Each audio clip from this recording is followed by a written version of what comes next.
Okay, so I'm doing A, B, C, D, and E all in a single video. I'm sorry if you only needed help with like D or E, but you can just fast forward ahead and you'll be able to get it right. It just seemed like too many videos to deal with, so I've just made one link. All right, here we go.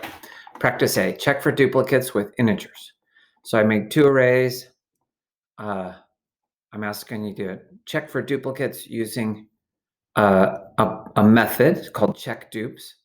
So we're passing over inside this method. It's an array called nums. So we're going to do two for loops. Int I equals 0, I less than nums.length, I plus plus. And then inside there, we're going to do another for loop.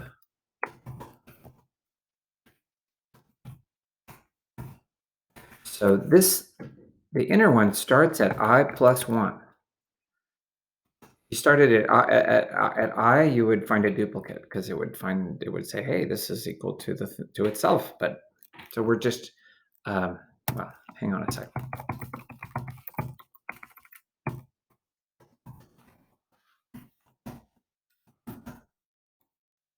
If nums I is equal to nums j, then we return true. It means we found a duplicate. And if we make it through all the for loops and we haven't returned, then we return false. It means there were no duplicates. So let's just check. We're supposed to get a true and then a false. True and then a false. Good. So walking you through this, what happens is this I1, for example, if we look at this nums b array, it, when I is 0, then it's saying, hey, we're going to be checking for the 1. And then j is equal to I plus 1. So j is like right here. So we then compare nums I with nums j, and j goes 3, 5, 7, 6, 4, through the whole thing. And then if it finds a duplicate, it returns, which ends the method and prints true. And if it doesn't find a duplicate, I moves up to the next one. I is 3 now, and then I is 1, but it's on the element that is a 3, and then j goes through all the rest looking for a 3, but doesn't find it. Anyway, there's the code. All right, let's do B now. B is the same process, but we're doing strings. So there's a slight twist on that. You got to use dot equals. So for int I equals 0, I less than, my string here, I see it's called nums. I'm going to fix that. I'm going to call it data.length, I plus plus, because it's not nums, right? And for int j equals 0, j equals I plus 1, j less than data.length, j plus plus. All right. And if data I dot equals data j, then we return true. Otherwise, we return false. So, and I flipped it so the first one doesn't have a dupe and the second one does. So we should get a false and then a true.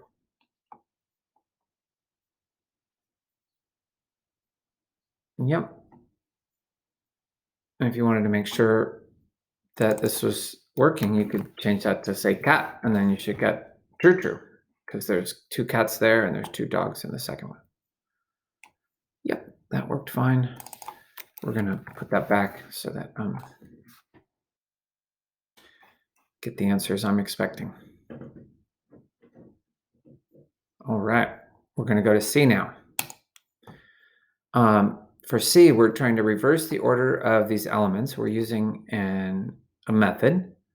So we have an array, nums A. We send it over using this reverse. method, and right here, so inside the array, the array that gets sent over is called nums.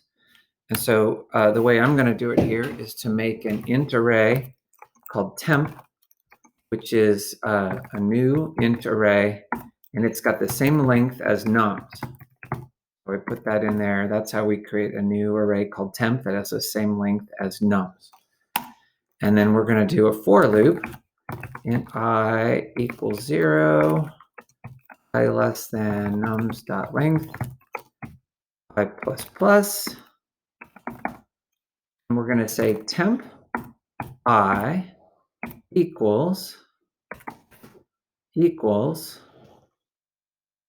nums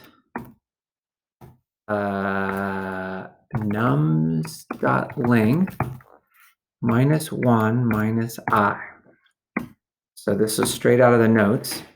1, 2, 3, 4, 5, 6. So this array happens to be 7 elements long. So what it does, and when we come through here, it sets element 0 to be equal to 7 minus 1 minus 0, which is element 6, which is the 8. So it sets temp 0 to be 8. And then the next time through, when I is equal to 1, it sends temp 1 to be equal to 6. And then temp 2 to 7, and so on. The last thing, you can't forget this, we have to return temp.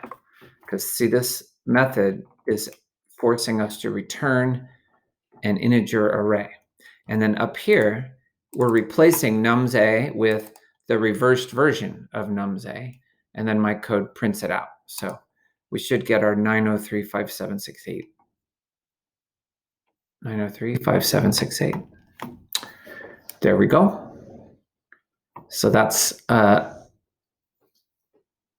day 50 C. And here is D. I'm asking to find the maximum, the minimum, and the average, not using a method. We're just going to write the code right here. So we need to create variables to track these things. Int sum equals 0. Int max equals not 0. We're going to make it equal to nums A 0, the first element in the array. And int min equals nums A 0. Also, we're just saying, hey, for starters, we're going to say the smallest number and the biggest number are the first element in the array, which is probably not true. But the way we're going to code this, you have to start somewhere. And we want to start with one value that is actually in the array to make sure that we're in the right ballpark. Okay, so now I'm going to do this with an enhanced for loop. You're going to love this. For int n nums A, and we get if n greater than max, max equals n. If n less than min, min equals n. This is how we check. If we found a new minimum, then replace the minimum with the new minimum, and then we're going to say sum plus equals n. So the reason I said you're going to love this is there's just none of this square bracket stuff because we did an enhanced for loop. Anyway, very nice. And then we're going to print it out, system.out.println max plus max. I'm going to triple click, copy, paste, paste, paste, min, average.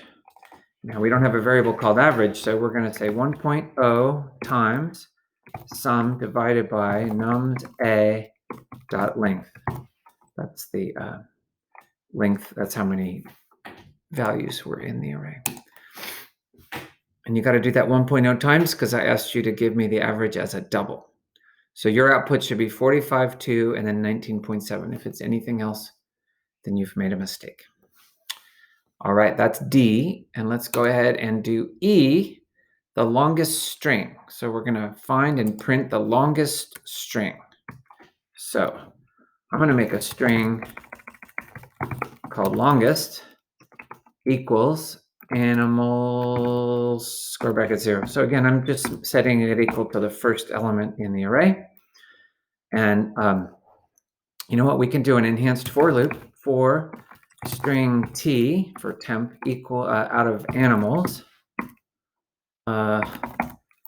If t.length, and notice this has parentheses after it, greater than longest.length.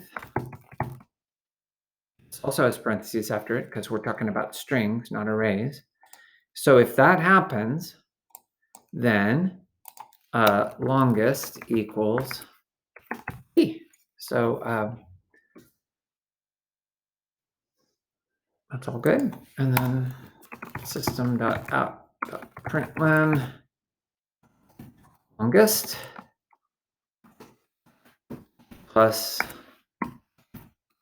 longest plus, ooh, I wonder if you saw that. I misspelled animals. Plus, I want comma space and longest.length plus characters. And it should report the hummingbird hawk moth as 21 characters long. There you go. So there's all 5 of them. I hope that helps. If you have specific questions, you can always send me an email. Thanks.